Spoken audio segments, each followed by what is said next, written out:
자, 오랜만에 왔습니다.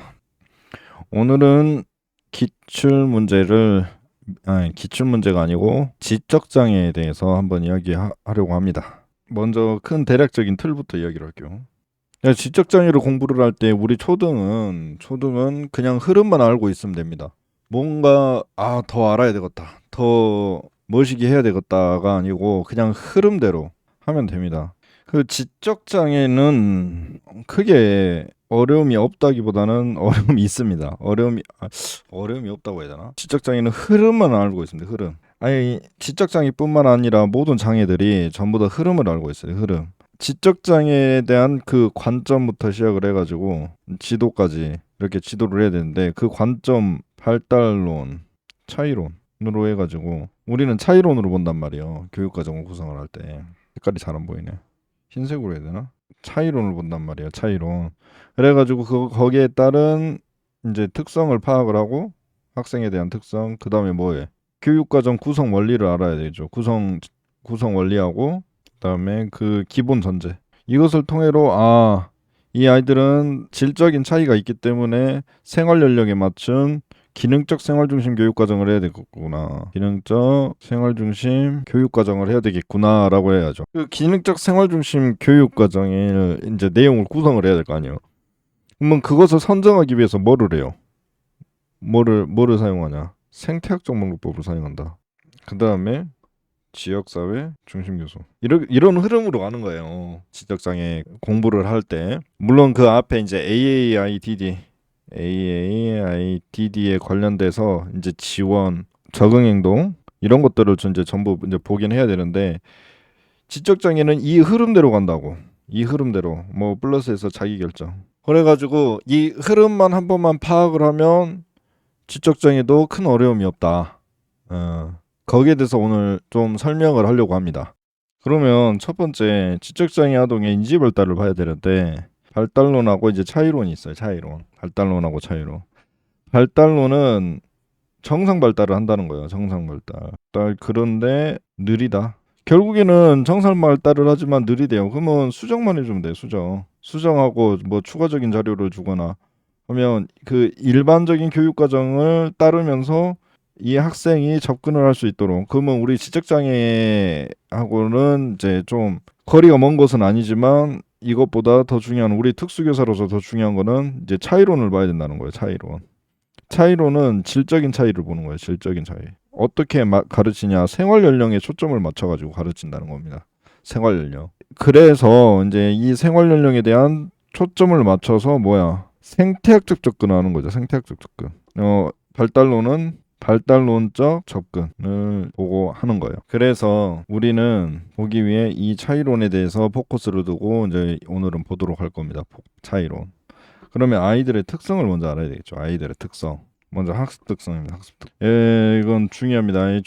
우리 초등에서는 시험이 자주 나오죠. 그 주의 특성으로 해가지고, 주의 특성, 학습 특성에서 주의 특성, 이거 좀 잘못 적어놨다. 주의 특성. 거기서 선택적 주의 집중, 주의 집중의 이동, 주의 초점, 주의 집중의 범위, 그다음에 연속적 제시에 따른 주의 집중, 이렇게 5가지가 있어요. 여기에서 이제 고르는 건 한 번씩 나와. 선택적 주의 집중이 뭐냐? 여러 자극 중에서 관련 자극을 선택을 하고 다른 자극을 무시하는 거예요. 선택적으로 이 관련 자극만 보는 겁니다. 그게 선택적 주의 집중이고, 주의 집중의 범위는 주의 집중 시간. 그 양을 말합니다. 시간의 양. 주의 집중 이동은 뭐예요?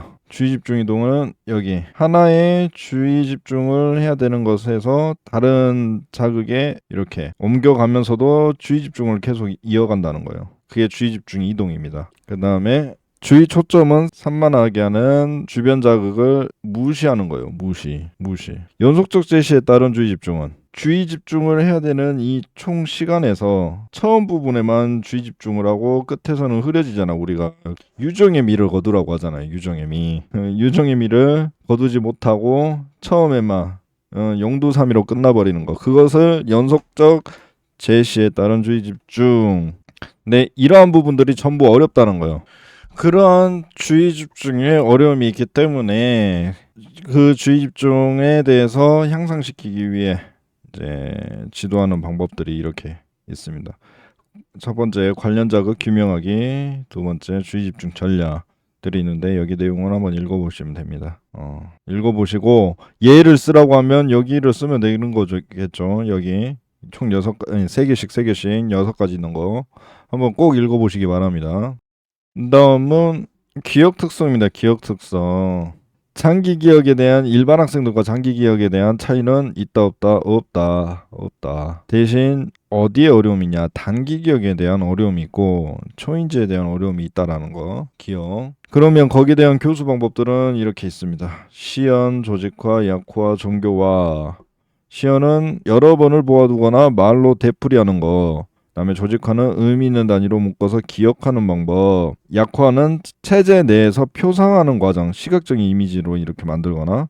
정교화는 정보를 덧붙이거나 다른 정보와 서로 관련시켜 기억하는 거. 이제 조직화는 의미 있는 단위로 묶은 거, 이 의미 있는 내용들을 이렇게 묶는 거고. 정교화. 예를 들어서 그런 거 있죠. 뭐냐. 기준 변동 설계하고 그 행동 형성, 그다음에 의사소통의 점근법 비슷한 개념들이에요. 이것들이 비슷한 개념인데 물론 방법상에서 이제 차이가 있긴 하지만 비슷한 거 점진적으로 이제 접근을 하는 거. 점근법도 그렇고 행동 형성도 그렇고 기준 변동 설계도 그렇고 단계별로 가잖아요. 그런 것처럼 이제 정교화를 하는 거예요. 이거와 비슷하네. 이런 식으로 이제 하는 겁니다. 그리고 16년도에 틀리라고 낸 문제가 있었죠. 쌍연합 학습. 이제 자극과 반응을 연결시키는 과정이라고 하는데 이거를 좀 대략적으로 설명을 하자면 첫 번째에서는 그 두 개의 자극에 대해서 제시를 합니다. 두 개의 자극을. 그리고 두 번째에서는 하나의 자극을 제시를 합니다. 세 번째에서는 그 하나의 자극을 통해 다른 자극의 그 관계를 지어 말을 합니다. 이게 쌍연합 학습이에요. 뭐 예시 있잖아요. 사과하고 소년. 거기에서 이제 소년은 뭐를 먹었지요? 하여가지고 아니 소년이란 단어를 이제 학습을 시키고 소년은 뭐를 먹었지요? 사과요. 이렇게 하는 거. 이게 쌍연합 학습입니다. 이거 틀리라고 낸 문제였어 그 당시에. 자, 심리적인 특성이 나왔습니다. 이거 매우 중요합니다. 매우. 지적장애 기출이 될 때 거의 5할 이상은 이게 나왔던 것 같은데 예시를 보여주고 어떤 동기적 특성을 지니고 있는지 적으시오라고 이렇게. 자, 한번 보도록 할게요. 심리적인 특성과 동기적인 특성이 이렇게 있네요.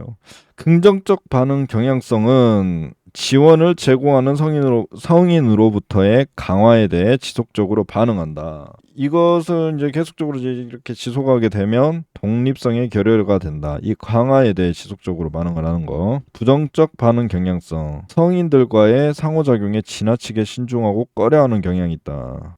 위축. 그다음에 동기적 특성에서 낮은 성공 기대감. 새로운 과제를 만났을 때 성공을 기대하는 정도가 낮다. 어차피 난 틀릴 거야. 외부 지향성. 외부에서 단서를 우선으로 찾으려고 하는 경향. 선생님 알려주겠지. 선생님 알려주세요. 약간 그런 느낌? 도와주세요. 약간 이런 느낌. 그 다음에 낮은 효과성 동기. 힘든 문제를 해결하는 데서 오는 만족감이 낮다. 선생님들은 높은 효과성의 동기를 가지고 있나요? 나는 이 기출 문제를 분석을 했어. 해냈어. 하고 막 되게 기뻐하시나요? 힘든 문제를 난 이 힘든 문제를 해결을 했어. 약간 기뻐. 우리는 의무적으로 하는 거죠. 아니 물론 애들도 의무적으로 이렇게 과제를 해결하려고 하는 거긴 하는데. 그다음 학습된 무기력. 어려운 과제에 대해서 포기하거나 시도하지 않음. 그러니까 반복된 실패, 외적 통제 소재, 외부 지향성 등으로 다른 동기적 특성과 심리적인 특성으로 인해서 학습된 무기력이 나타난다는 거죠. 그 다음 외적 통제소. 성공이나 실패 원인을 외부로 돌린다. 너 때문에 틀렸어. 선생님 때문에 문제를 못 풀겠는데요. 이거 진짜 이런 아이를 위해서는 이제 우리가 잘 지도해야겠죠. 이것만 안다고 해서 끝나는 게 아니야. 우린 여기에 대해서 이제 지도를 해야 됩니다. 그 다음에 언어 발달 특성하고 의사소통 특성이 있는데 이거는 기출 빈도가 매우 낮기 때문에 설명하지 않겠습니다. 그거는 이제 선생님들께서 찾아서 보는 걸로. 교육과정 구성하고 그 기본 전제가 이렇게 있습니다. 이렇게 5가지. 이것도 시험에 엄청 잘 나옵니다. 아까 그 심리적 특성과 동기적 특성 그거 굉장히 잘 나온다고 했죠. 그다음에 그 교육과정 구성 기본 전제가 또 굉장히 잘 나옵니다. 우리 초등에서. 그래서 이건 꼭 봐야 됩니다. 첫 번째, 연령에 적합한 교육과정. 생활 연령에 적합한 내용으로 구성해야 된다. 그다음에 궁극적 기능성의 기준. 성인기에 통합된 환경에서 최대한 독립적이고 생산적으로 활동하기 위해 반드시 필요한 요소를 갖추고 지도한다. 제가 이거를 매우 좋아합니다. 그리고 현장에서 학부모와 상담할 때도 이 부분에 대해서 이제 물론 학부모한테 궁극적 기능성의 기준이 매우 중요해요 이러지 않고요. 예를 들어서 벌써 이 친구가 5학년이죠. 지금 학교를 다닐 만큼 더 다니게 되면 곧 성인이 된다. 엊그제 1학년 같았는데 벌써 5학년이 되었고 그 기간 동안 또 다니게 되면 졸업을 앞둔 나이가 돼버린다. 시간이 매우 촉박하다. 성인이 될 때 부모님의 품을 떠나 최대한 독립적이고 생산적인 행위를 해야 되지 않겠냐라고 이제 제가 계속 학부모를 설득을 합니다. 그래서 지금 기초적인 생활 습관을 잡아야 되고 기본적인 학습 능력을 신장시켜야 된다라고 이제 계속 이야기를 합니다. 최소 위험 가정 기준 이거는 결정적 자료가 있지 않은 한 교사는 학생에게 최소한의 위험스러운 결과를 가져오는 가정에 기반하여 교육적 결정을 내려야 된다라는 내용입니다. 영수준의 추측 이건 일반화가 키워드예요. 여러 환경에서 일반화할 수 있는지를 시험해 봐야 된다는 개념입니다. 자기적 결정 증진은 그냥 한마디로 자기 결정력을 이제 증진시킨다 이거고 그렇기 때문에 이 5가지 매우 겁나게 허벌나게 중요합니다. 그러면 이제 궁극적 기능성 기준에 도달하기 위해 필요한 교수 전략이 무엇이냐? 종단적 프로그램 이게 일회성으로 끝나면 안 된다고 한 학기로 끝나면 안 된다고 1년으로 끝나면 안 된다고 지속적으로 초등학교, 중학교, 고등학교를 바라보면서 교육을 해야 된단 말입니다. 그 다음에 최소 제한 환경. 학생에게 일반 학생과 거의 비슷한 환경으로 그 환경을 제공을 해야 된다는 거죠. 그다음에 집단 교수, 영수준 추측 여기 있네. 영수준 추측. 예, 조기 중재 매우 중요하고요. 당연한 소리. 예, 분산 시도, 일반화 전략, 총문, 뭐 다간초 이런 것들. 예, 다간초 같은 경우는 우리 초등보다는 유트가 이제 좀 더 중요하죠. 유트. 자, 그래서 이렇게 5가지의 기본 전제는 꼭 외우시기 바랍니다.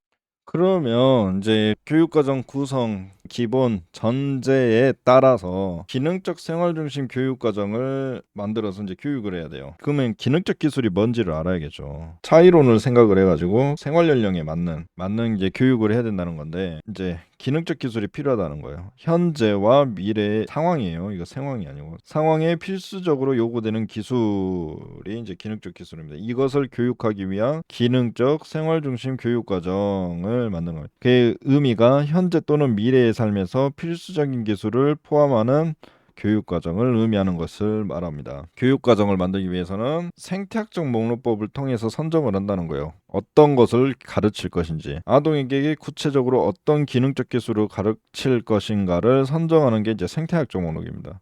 순서가 이렇게 되는 거죠. 이렇게 생태학적 목록을 통해서 기능적 생활 중심 교육과정을 만들고 그 다음에 지역사회 중심 교수를 한다는 거. 1단계는 교육과정 영역 정하기, 2단계는 현재 환경과 미래 환경 확인하기. 이거 중요합니다. 현재 환경과 미래 환경. 그러면 현재 환경 하면 뭐 생각나는 게 사회적 타당도죠. 그다음에 미래 환경을 생각을 하면 경험적 타당도요. 타당도를 확인해야 된단 말입니다. 이 사회적 타당도는 주변인이 필요하다고 생각하는 기술, 주변이 약간 현재의 느낌이 들죠. 그다음에 경험적 타당도는 무엇이요? 미래에 요구되는 기술을 파악하는 거. 이게 이제 경험적 타당도와 사회적 타당도. 이거 적으라고 한번 나왔을 거예요. 사회적 타당도인가? 기억은 안 나지만. 그래서 이 2단계 중요합니다. 2단계. 그다음 하위 환경으로 나누고 하위 환경에서 벌어질 활동 목록 만들고 필요한 기술 결정하고 이런 것들. 자, 어떤 기능적 기술을 가르쳐야 될 것인지를 이제 선정을 합니다. 선정을 하고 기능적 생활 중심 교육 과정을 이제 만들고 나서 이제 지도를 해야 돼. 지도는 이걸로 한다고. 지역사회 중심 교수. 선정된 기술을 실생활에 활용할 수 있도록 가르치는 교수 방법. 이제 모의 수업 믿고 참조 수업, 중심 수업 있죠. 이거 우리 초등에서 잘 나오죠. 지역사회 모의 수업, 참조 수업, 중심 수업을 이걸 예시를 보여주고 이게 어떤 교수인지 이걸 적으라는 거. 근데 아까 그 교육 과정을 구성할 때 뭐라 했어? 그 기본 전제 영수준의 추측 있죠. 이거 키워드가 뭐라 했어? 일반화에 어렵다고 했죠. 일반화. 일반화가 안 된다는 것을 가정하라고 했죠. 일반화가 안 된다는 것을. 지역사회 중심 교수를 통해서 일반화가 된다라고 생각을 하면 안 된다고. 그래, 일반화에 대한 어려움이 있다는 말이에요. 다른 말로는. 그렇기 때문에 일반 사례 교수법을 지도를 합니다. 그 단점을 보완하기 위해서. 그 단계들 중요합니다.